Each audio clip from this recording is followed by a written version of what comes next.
నేను నిన్న పోయి అచ్చంపేటలో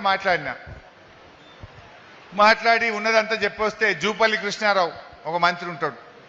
ఇవాళ పొద్దుగాల హైదరాబాద్లో ప్రెస్ మీట్ పెట్టి నన్ను తిడతా ఉన్నాడట. సరే తిడితివి కానీ ఆయన ఏమంటాడు ఇవాళ హైదరాబాద్లో మాట్లాడుతూ, మేమిచ్చిన పంటల బోనస్ 3 రైతు బంధులకు సమానము అని మాట్లాడిండు. ఏమన్నా అకలుందా నీకేమన్నా? కొద్దిగానన్నా అకలుందా? నకల్ మారనేకి వెళ్ళి చెప్పి అకల్ రేనా? ఏమంటాడు? మేమిచ్చిన బోనస్ 3 రైతు బంధులకు సమానమట. నువ్వు ఇచ్చిన బోనస్ ఎంత?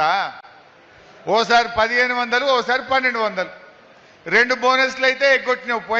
పోయిన యాసంగి బోనస్ 1200 కోట్లు ఎగ్గొట్టినావు. ఈ యాసంగి బోనస్ 1000 కోట్లు ఎగ్గొట్టినావు. అంత కొడితే నువ్వు బోనస్ మీద ఇచ్చింది 2500, 3000 కోట్లు. కానీ నువ్వు ఎగ్గొట్టిన రైతు బంధు విలువ 29,350 కోట్లు.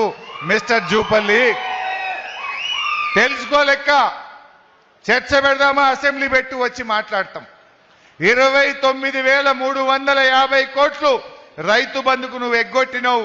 నువ్వు బోనస్ ఇచ్చింది అంత కొడితే 3000 కూడా దాటదు. కానీ నువ్వేం మాట్లాడినావు ఇలా హైదరాబాద్లో? మేమిచ్చిన బోనస్ 3 రైతు బంధులకు సమానం అంటే తెలుగుగా మాట్లాడుతున్నావా? తెలిసి మాట్లాడుతున్నావా? చిన్న మెదడేమన్నా చిట్లిపోయిందా? నాకైతే అర్థమైతలేదు. చూసి మాట్లాడు.